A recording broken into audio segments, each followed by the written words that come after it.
Just see if I got it right this time.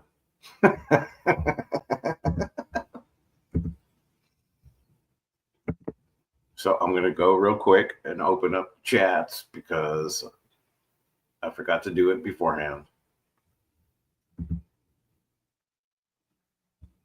Okay, it's already muted. Beautiful.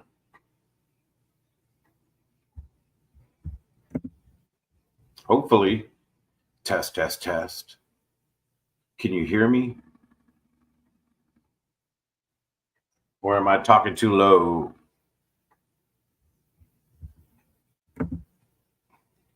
Let's see. I'll type this in here.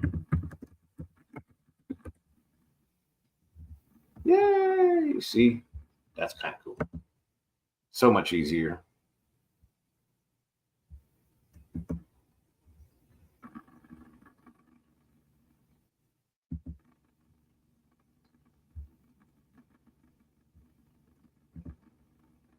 Hello, shrimp.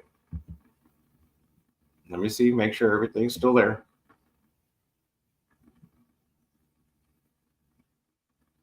Hmm.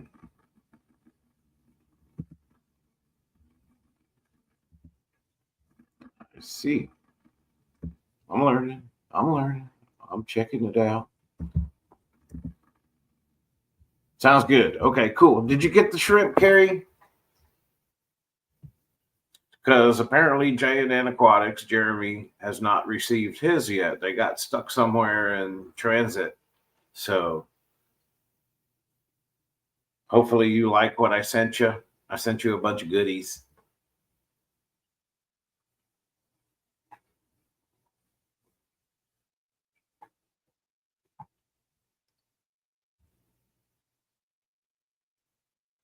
Yeah, I'm just giving you a little time to respond. I don't know if you're typing a bunch of stuff or not. That's why I'm quiet.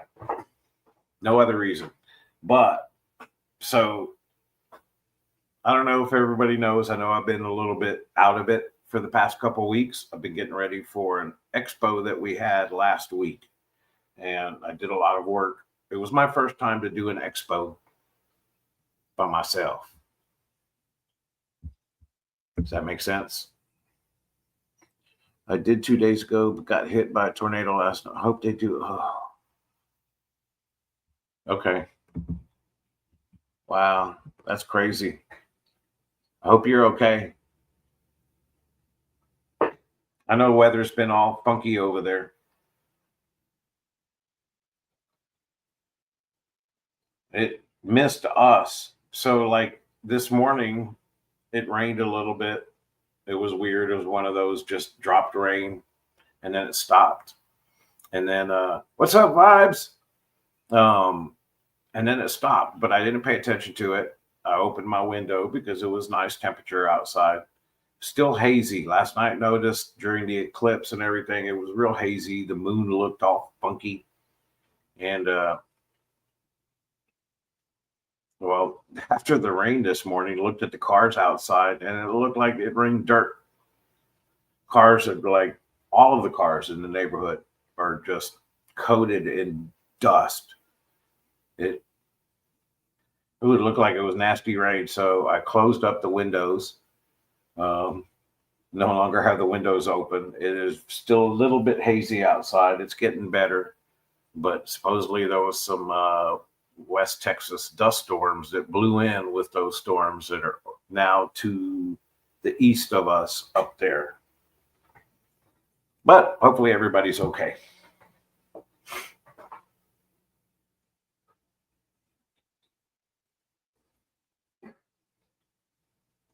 Oh, I'm glad you're okay. Hopefully everything's okay. Prayers sent your way, Carrie. Yeah, not cool. About this time last year, we had pretty severe tornado stuff going on over here. Listening and driving. Well, cool. There's only two of you in here right now, but when Carrie leaves, there'll only be one of you vibes. I tried to get on earlier, but that was a catastrophe nightmare, disaster. So I didn't do that. Instead, and plus my son called, and I hadn't talked to him in a long time. So I went ahead and got off and then rescheduled it for now. But what I wanted to talk about was keeping Neos together with caridina shrimp.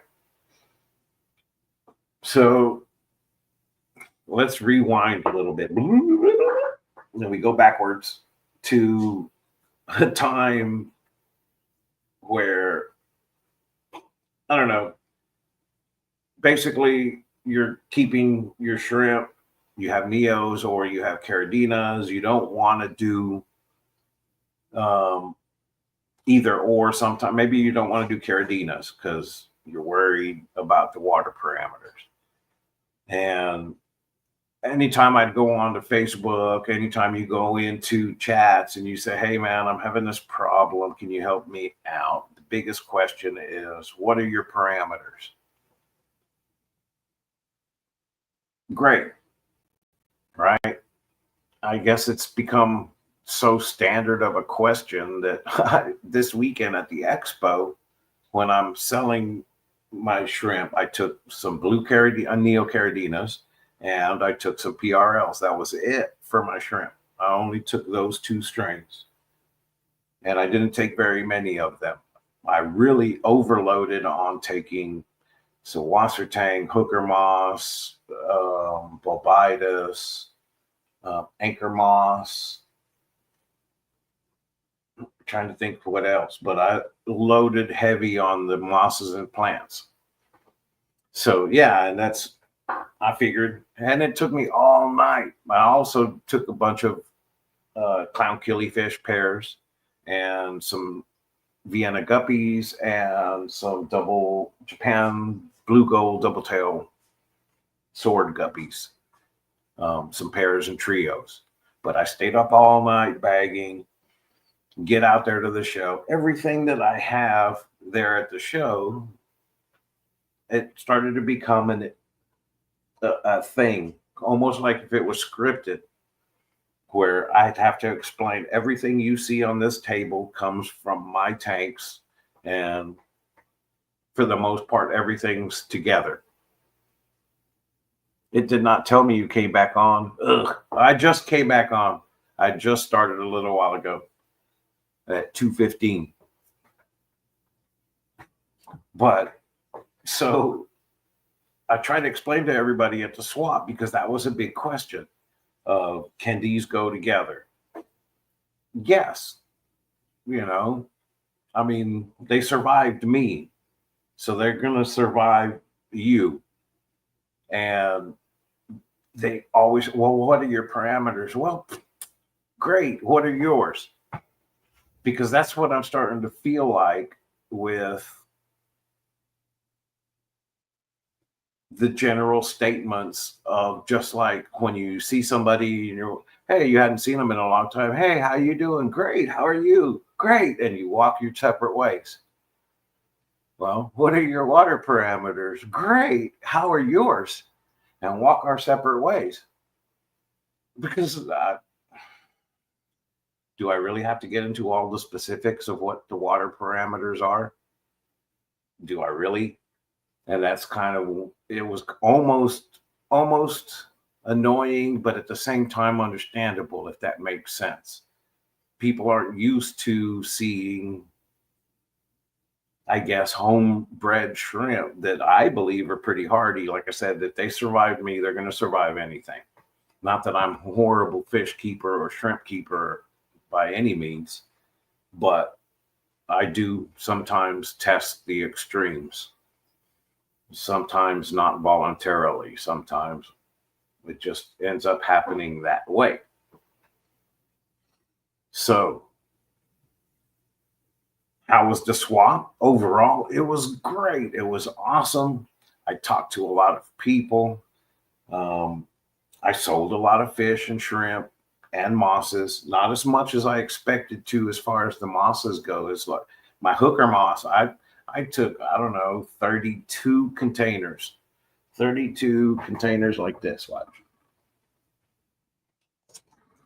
32 containers like this. And I even sent some to Carrie, and I sent some to Jeremy along with the free shrimp that they want on the giveaway.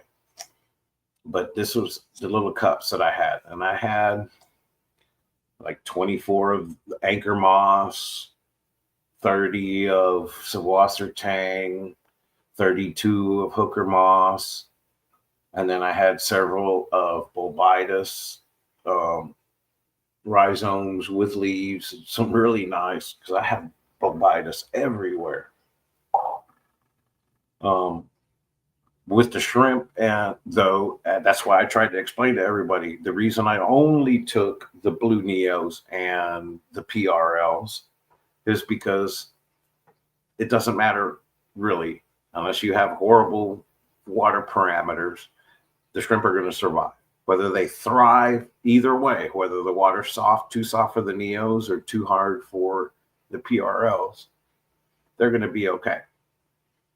And in order to not so much prove it, but when I got back from the swap, I took all of the neos that I had in the bags.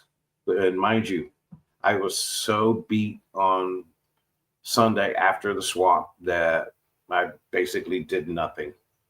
I left everything in the bags. I left everything in the containers, everything in the boxes. I didn't touch it until Monday.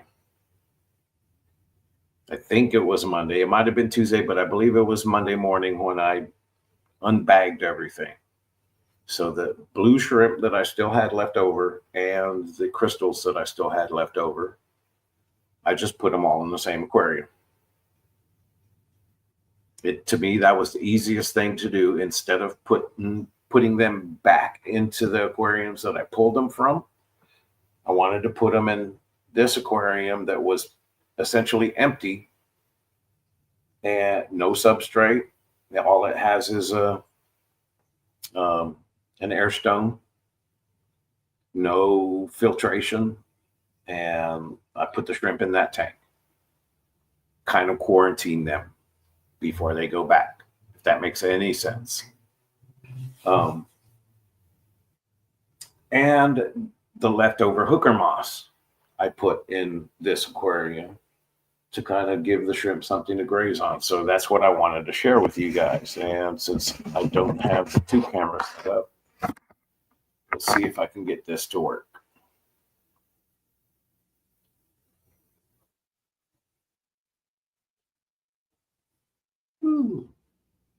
See, it's just a bubbler. Is this air stone? I have the PRLs, and I have the blue neos.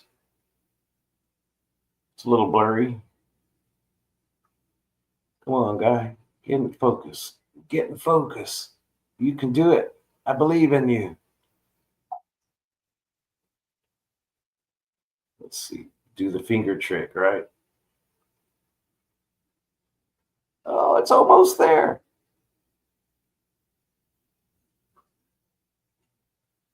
There. So there's the blue neos. There's the hooker moss. There's the PRLs. Let's see if I can get it to focus from here.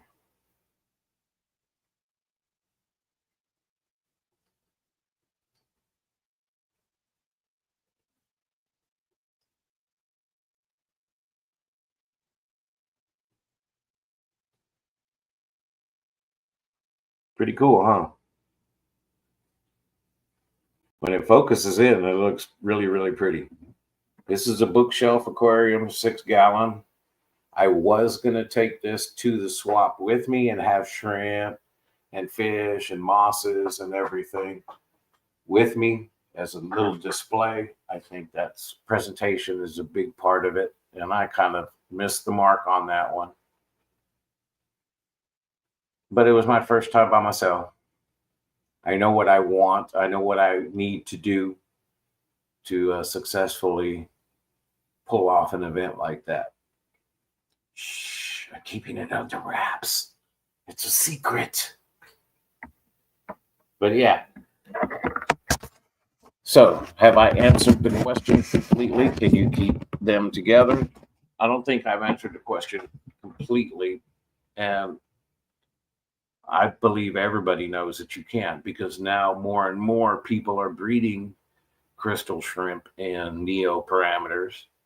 And so, just by evolution, by whatever you want to call it, they're going to acclimate to that kind of water parameters, I believe. So I kind of wanted to do this to show, and we'll see. This has been 1 week now that they've been together in this tank. Wait, can you keep them together? I don't know. That's what I'm trying to find out. But yes, you can. And that's always been the thing. Like tangerine tigers and orange eye blue tigers sometimes are raised and kept in neo parameters. Also, the green babaltes, the zebra babaltes, those are kept in neo parameters, or can be kept and breed in neo parameters. So sometimes you can mix them. Out of all of the shrimp, the most hardiest are the tangerine tigers and the crystals. So you can get away with possibly acclimating your shrimp to thrive and not just survive in neo parameters. So that's kind of what, basically my point is, I'm not trying to prove anything new or anything different. What I'm trying to do is eliminate myself from the target of how are your parameters? What are your parameters? Because right now I do feel like really my only response, and the only one that I can give honestly, is they're great. What are yours? Let's talk about your parameters. If that's your concern, now let's talk about your parameters, not mine. Mine are great. Look. And maybe that's a little arrogant or whatever, but I mean, I'm really, really happy with, if you don't listen to my words, their words are just words. Look at my aquariums, look at my shrimp, look at what I have going on. And what are my parameters? They're great. Right? I'm just keeping it shrimple. That's all. I really would prefer to leave all of the expert scientific data and knowledge and genetics and appropriate temperatures and biological ecosystems, all of that. Keep it to the experts. They do a great job doing it. But then they come back with the 3-page explanation on their parameters. I know. But that's my whole point, is if you obsess on the parameters, it takes away from enjoying what this is. And to me, this is like the most thrown together, absolutely zero forethought or planning of an aquarium setup. And I'm keeping shrimp in it, so technically it's a shrimp setup. Well, and I have caridinas in it too, so it's technically a caridina setup. But I have neos in it, so it's probably a good neo caridina setup. So what kind of substrate, what kind of parameters, what kind of stuff have I used? Like I said, I had hooker moss in this aquarium. I took it out for the swap. It was empty. Then I put the shrimp and the hooker moss back in this aquarium, and voila. Ta-da! There's been absolutely zero deaths, or if there have been any deaths, the other shrimp ate them. So it has not fouled the water. It has not been cloudy in any way, shape, form, or fashion. I don't see the shrimp struggling. I don't see any shell discoloration or discoloration. Again, I just fall back on the proof is in the pudding. I will not try to explain it scientifically and give you all the parameters, but I will say this. My TDS is about 150 on this aquarium. So that tells me my GH is somewhere between 4.5, maybe 5.5, probably 0 KH, maybe a little bit, but not much. And the temperature is room temperature. So that's about it. And that's all I need to know. And the shrimp are happy.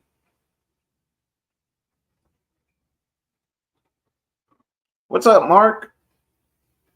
Mr. Mark over there from Pile Aquatics, he was directly across from me with his massive, awesome setup that he had. Made me jealous. No, not really, but it was a cool setup. Very professional. I'll get there one of these days. But he was across from me, and he probably heard me all day long trying to explain to people. And I don't know if he got the same. Mark, did you get the same questions um, about basically what are your parameters? Because, like I was saying, I got to the point to where it's almost like, this great. What are yours? And kind of like, how are you? Great. How are you? Answer a question with a question. No, TDS does not tell you that. It tells you there are solids dissolved in the water and at what concentrate. That is all it tells you. Yes, I understand that. That's what it TDS, total dissolved solids.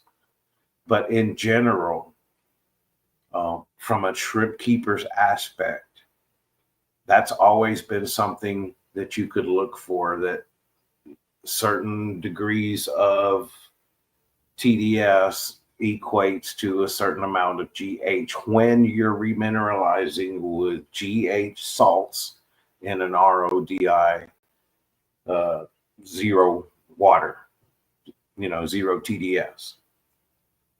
So that's kind of just at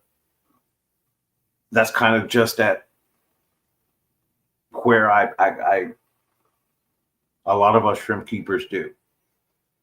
Since the water is zero TDS when we put it in there and we're raising it up using GH plus, what's the best way to easily get a good calculation? That for every 35 TDS or so, somewhere between there, 30, that it's going to be 1 GH. You get it to about 120 to 150, you're somewhere between 4 and 5 GH when you go back and test using the master test kit and the drops. That's what you're looking at. Yes, only if you start from zero. Yes, I understand. I'm okay with that.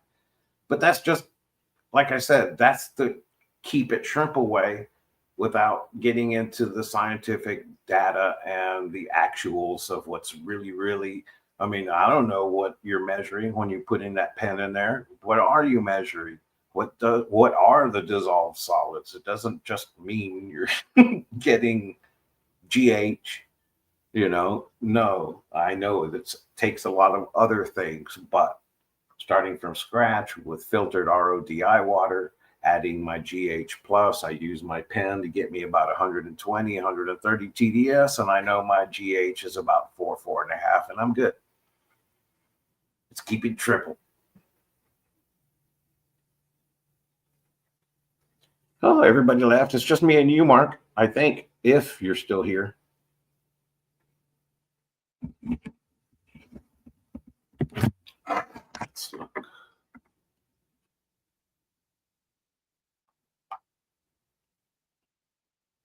Let's see if I can get this. No, you're there? Okay.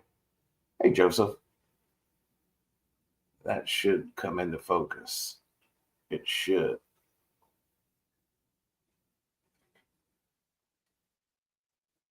Huh. Well, there's two of you here. Okay. It tells me there's only one. I want to get this just right because it looks really good.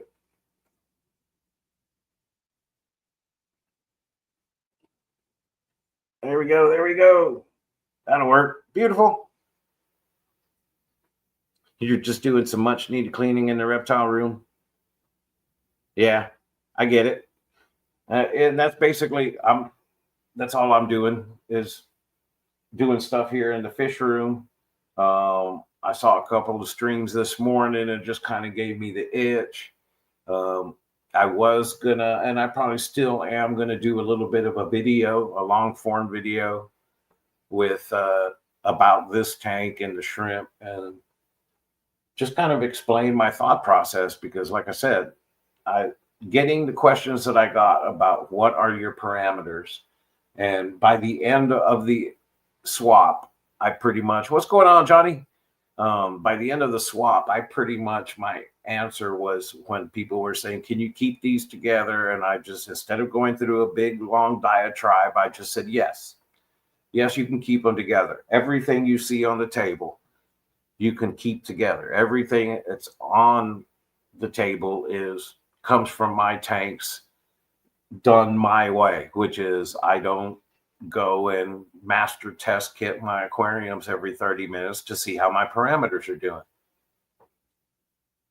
Tomorrow I'm heading down to the Corsicana area to go to a wildlife management area. I'm hoping to shoot some videos in there. You're welcome to join me if you want to. Man, I would, but tomorrow my son is going to be going back to school. So I'm taking him the opposite direction to Sherman back so I could drop him off so he can start school because he's been here this week for spring break. That was really cool that you got to meet him, Mark. He had a blast there, man. He had a blast. He learned a lot in a short amount of time because I'd leave the table and come back and he's over there talking to customers just like he knows everything. But he's been right there along my side pretty much every step of the way of this process. I mean, he's the one that made me do it in the beginning. You start a YouTube channel, Dad. Yeah, YouTube, schmutube. That's what I used to always say. Now look at me. But I'm having fun doing it. So, but yeah, look at the shrimp. They're happy. They're healthy. They don't have the jitters. It's not like if they're swimming around frantically going, oh no, I'm in here with the opposite type of shrimp. I'm pretty much going to say, and I'm pretty sure everybody's going to say, I do not recommend you do this, especially depending on your skill level. But if you're pretty comfortable with keeping an aquarium, period, then you could probably get away with this because it means you have decent water. You don't have toxic water. Again, I use my mosses to help me. Your tap water is TDS 36. That's not bad. I remember when I was in Arkansas in 2020, the water there came out of the tap at 30 TDS, super, super soft. And I went and talked to the local fish store. I did a video on them called Pets and Things in Pine Bluff, Arkansas. Amazing place, over 400 aquariums, 2 buildings, just everything that you could imagine. And I was talking to them about it because they had a butt ton of guppies and endlers. And I wanted to know what they did because of the soft water. And they said they had to use wonder shells in all of their aquariums to help put enough calcium or, get the water to a high enough TDS for the guppies and the endlers and the neocaridinas and a lot of their fish to really do well because the water was too soft otherwise. You just mixed everything during the live.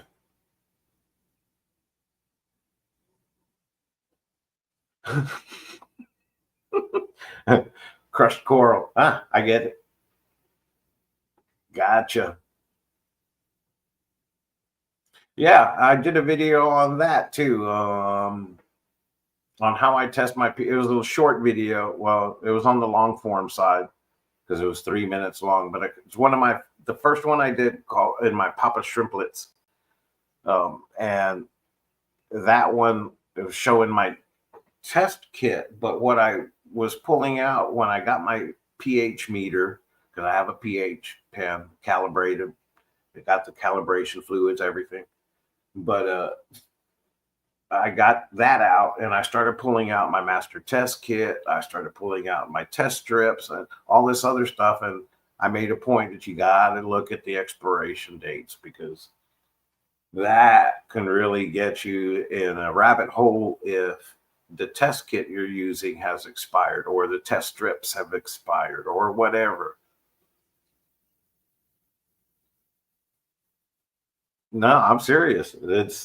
I was guilty of it. I threw away, I don't know how many different solutions. I was like, the GH test, nope, no good. It expired in 2023. Nope, 2022. So yeah, you got to pay attention to that. But I don't know. I do everything I can to make life in my fish and shrimp room easier, and I do that by keeping it as shrimple as possible, which includes not freaking out over my water. I can look at my water, I can look at my mosses, I can look at my shrimp, and if you've been doing it long enough, you kind of know maybe it needs a little water change, maybe it needs a little top off. Water's a little stagnant, maybe the whatever you're using as a filter needs to be just squeezed out, washed out, cleaned out, so that way better flow going back through it. But usually you can tell just by looking. Your plants will tell you, your fish will tell you. Your guppies, that's one of the things I've noticed with guppies, is that when they're not happy, they kind of get like clamp tail, and not completely 100% clamp tail, but they will kind of just sit up on along the surface and be very still. And that's when they're not doing so well. So I look at those types of things, look at the color of their poops. I know it sounds nasty, but if your shrimp and your fish are pooping white stuff, they're probably not feeling so well. It's just like people. If your poop's not coming out like looking like poop, it's a different color, maybe you need to go get it checked out.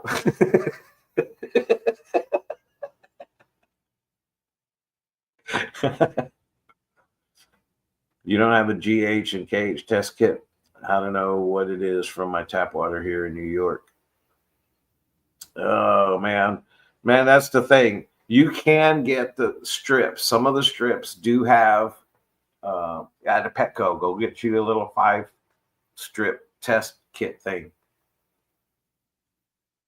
Why is my poo black or green? Because you ate Funyuns or you ate spicy hot Cheetos or something. that used to happen to my son when he was young. If he'd eat Funyuns, his poop would come out like fluorescent green. It freaked me out the first time. Oh, the things we learn on the Papa Shrimp stream. Anyways, yeah, just get you those test strips, because they do have on there the carbonate hardness and the general hardness indicator. Usually, too much squid ink. Yeah, that could happen. Yeah, I'm just gonna change subjects now. Anyways, but you know what I'm saying. You look at the things. There's visual indicators that will always tell you what's going on with your aquariums. Um, Even if it's algae is a good visual indicator. Your balance is wrong if you're just growing a bunch of hair algae, string algae. It's taken me years and years and years to get comfortable, and I still get algae every once in a while. I'm not perfect. It happens. It's a plant. It's natural. But in general, I don't have any algae issues in my aquariums. I mean, there's this one. This is the one we've been looking at. The lights run about 8 hours a day. Here's this one. This is another bookshelf aquarium. There's a little bit of algae on the on the glass.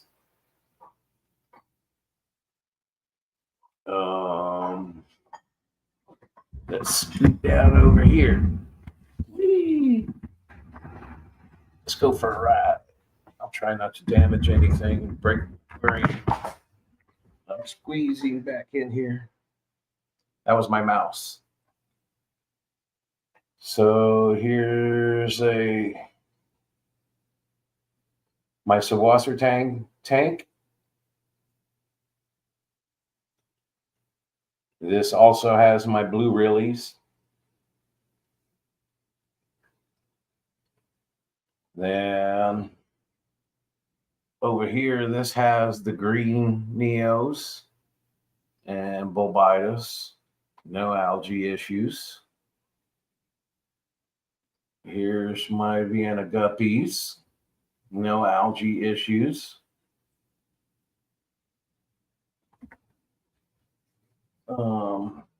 Here's my golden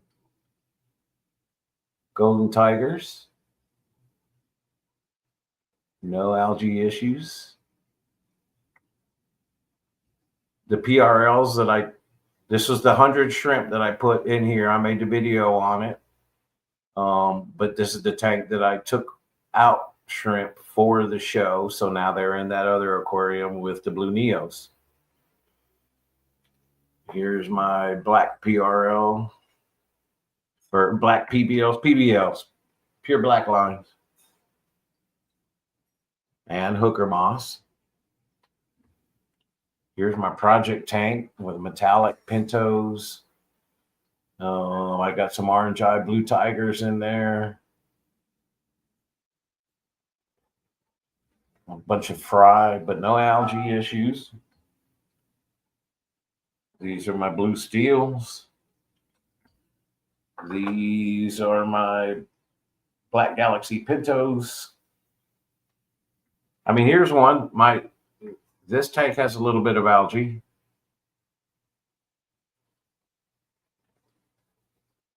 But as you can see, I pretty much just set this tank and forget it. And it's just thriving wonderfully. Bunch of clown killifish males. Another PRL tank. Green glass. This moss is beautiful. This is my other Neo tank.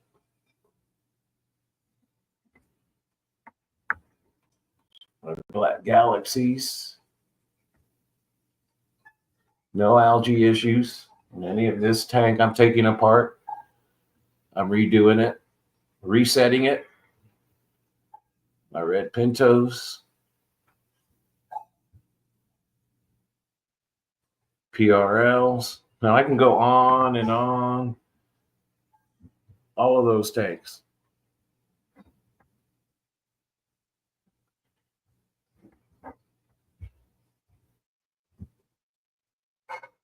Yeah, so pretty cool, huh? Hello.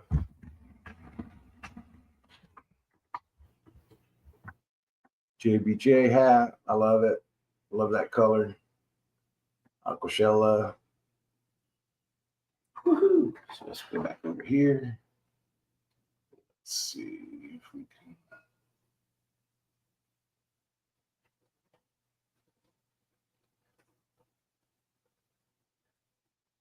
Let's see if I can find a spot for it to focus on.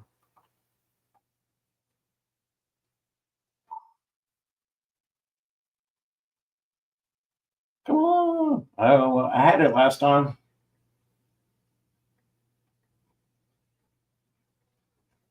There, right there. I'll let it focus in right there. It should be good. Setting up 10 gallons for shrimp. Quick cycle. Can I add shrimps next day? Dios. Quick cycle as in how? Like, did you using a sponge from another aquarium, some of the hardscape from another aquarium. What'd you do to quote unquote hard or quick cycle it? And it's always one of those things. You can add shrimps the next day. I've done that before in extreme situations, and I've done it without any issues. Does it always work? No. But can it be done? Yes. And that's something that I'm starting to see or feel is that shrimp are a lot hardier than we think. Yeah, you should be fine if you're using a sponge from another aquarium. You should be fine. I've done it before. So in preparation for this swap, okay, I did some things. Like I grabbed in this aquarium that we're looking at now, 2 weeks ago, it had half of it was Sawassertang and the other half was anchor moss. The anchor moss, I pulled it from the I got to get this in focus. It's bothering me. The anchor moss, I pulled it from the red steel tank. I thought I got most of the shrimp off of it. The Neos the Sawassertang I got from the Blue Rilly tank. Well, one Blue Rilly got into the tank and one red steel got into the tank. There was nothing in the water except for like I didn't put any minerals or anything. It was just clean water from my from the RO unit, right? That I think the water, when I measured it after putting in the mosses from the other aquariums, was at like 26. But I found one of the red steels in there and one of the Blue Rillies, and I didn't think nothing of it. I left them alone. I moved everything around when I got ready for the swap. Oh, maybe it'll focus automatically here. Come on, focus. You can do it. It wants to. It wants to. It's trying. Look at it. There it goes. There it goes. Beautiful. But so long story short, after I came back from the swap and I was putting everything back in the aquariums and moving stuff around, I realized that the little tub had the red steel was still in the tub and it was still alive. There was nothing that I did with the water. Like you see, there was just an air bubble in there. And for 2 weeks of the time that moss was in there, there was no air bubbler. It was just left with just water, clean, fresh, clean water. I was trying to quote unquote quarantine my mosses before I sold them. So to come back and find out that red steel survived 2 or 3 weeks in this aquarium. Then when I moved everything out, it still survived in a little bitty plastic tub that had about 2 inches of water in it and just the leftovers of Wassertang that I didn't take and put in containers. And that red steel was still alive.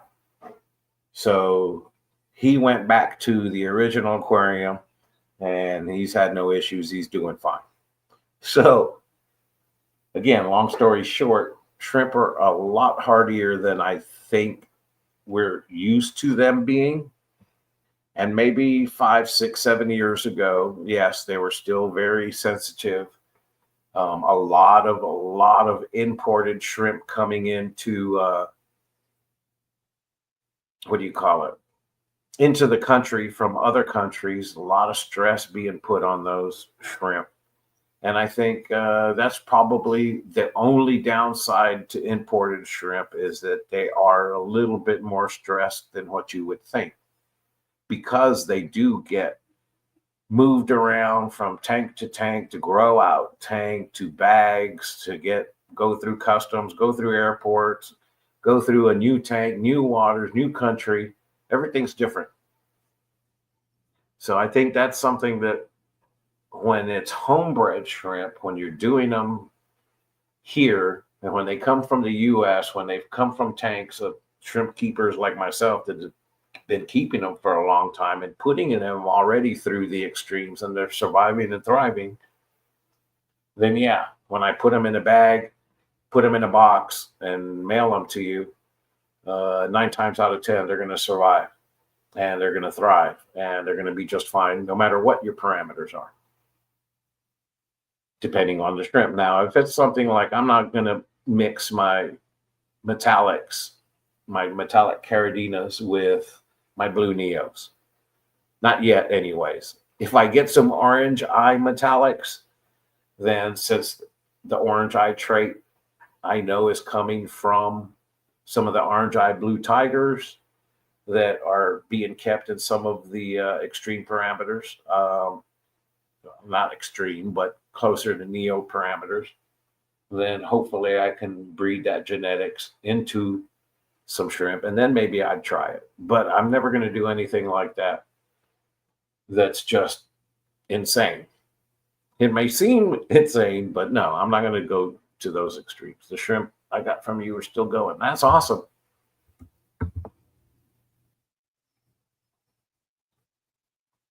That's cool.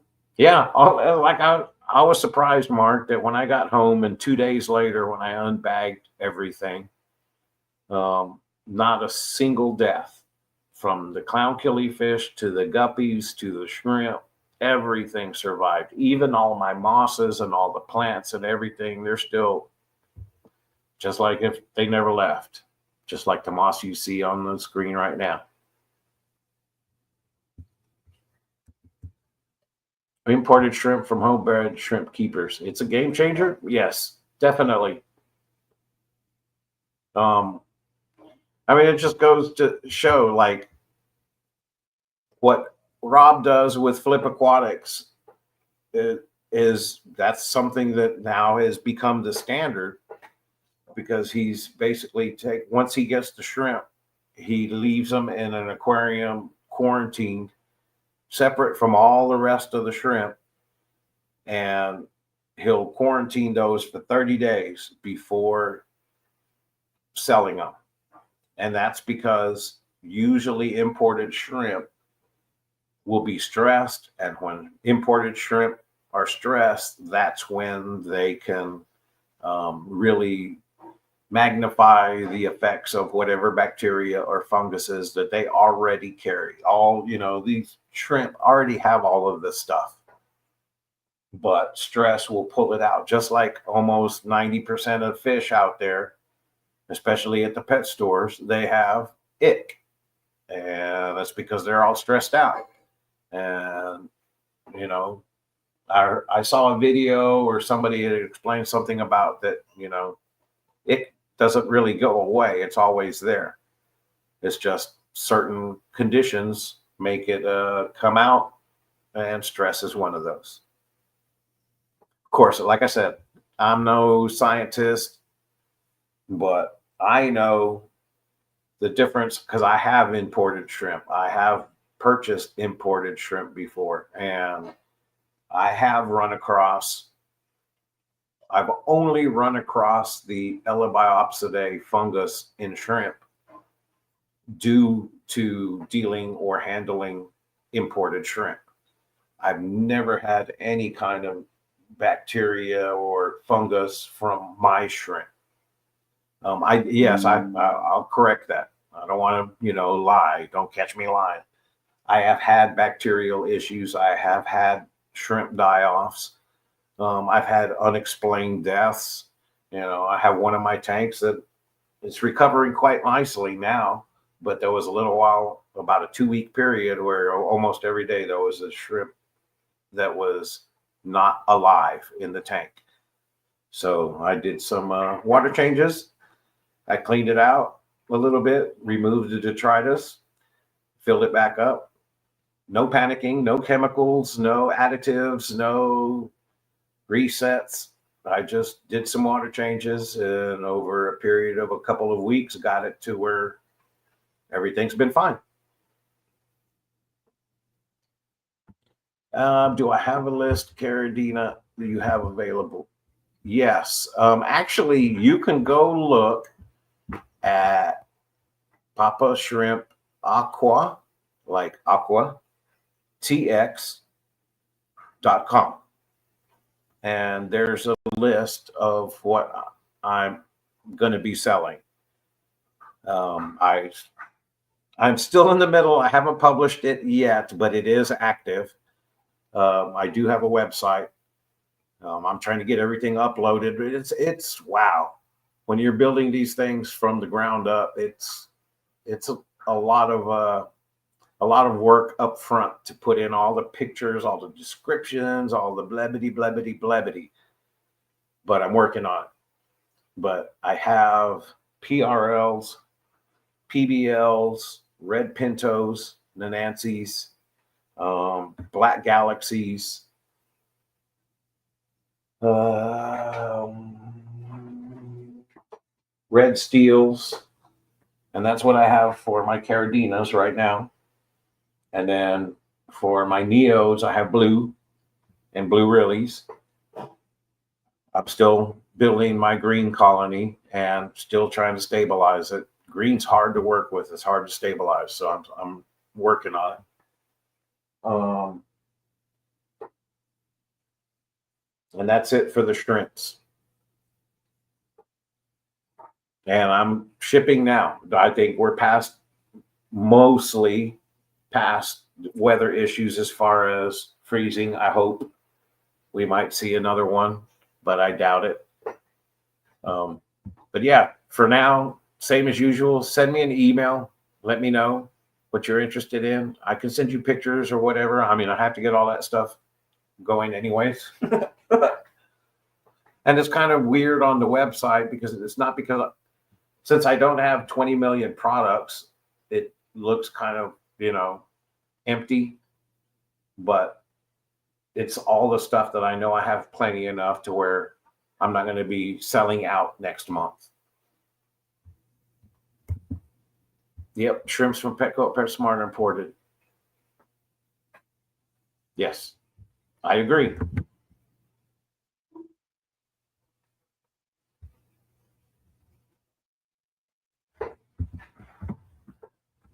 Yeah, my red pintos are the Nancy pintos. The site is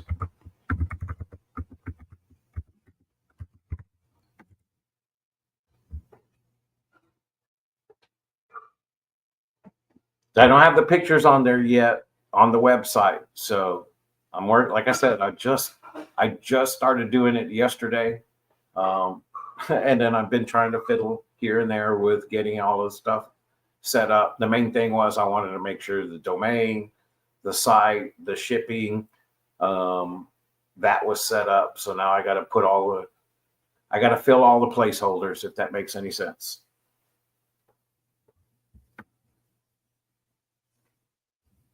You found it before. That's cool. But yeah, I'm trying to get my poop together, man. This doing the expo really opened my eyes to what I needed to have been doing all this time. And I got to get my poop together and make sure I make it real. I have some ideas. Still a lot of work to do, but I'm so glad that I'm finally in a position to where I can, I can absorb the loss, quote unquote, of selling stuff without diminishing my colonies to a point to where I don't have enough to replenish. So that's why some of the stuff I have, I'm not going to sell until I have enough, if that makes any sense. You need to have more moss in your life. Hey, man, I get it. Moss is awesome. And certain ones, like I said, when you can take mosses like this, and yeah, if I went in there and I cleaned it up better as far as organizing it, flipping the ones that are upside down and flipping them right side up, it would look really, really pretty. Kind of like I have to do the work on that tank over there on the right. If it'll focus, it won't focus. But anyway, that's another tank full of hooker moss. Well, when it comes to mosses, I have, plenty of Sawasser tang, plenty of this Christmas moss stuff, plenty of Mayberry moss. Yeah, moss is it is the stuff, man. I got the stuff. You want some of the stuff, man? I got the stuff. I got the green stuff.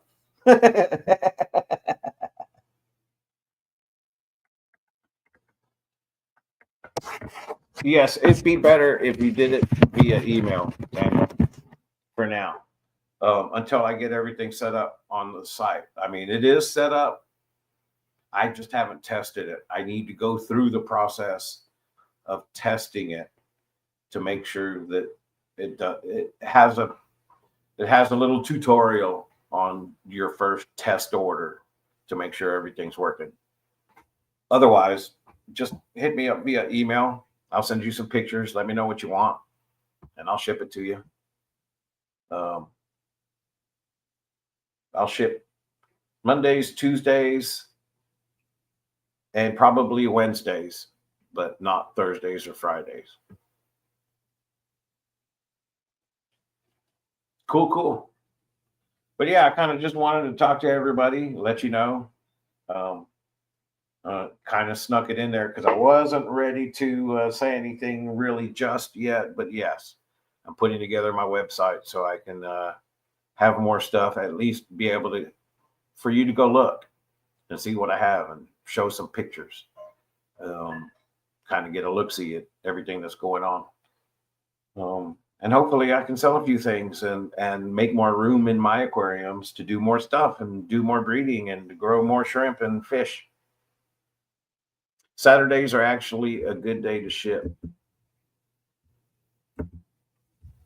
The mail keeps going behind the scenes. The Kelly Fish Group up in West Coast turned me on to this. They've been doing it for years. Yeah, I've also heard that thing, to do it on Saturdays versus the Mondays, Tuesdays, and Wednesdays, because people on Mondays, especially the Sunday of no mail, and then everybody rushes to mail everything on Monday.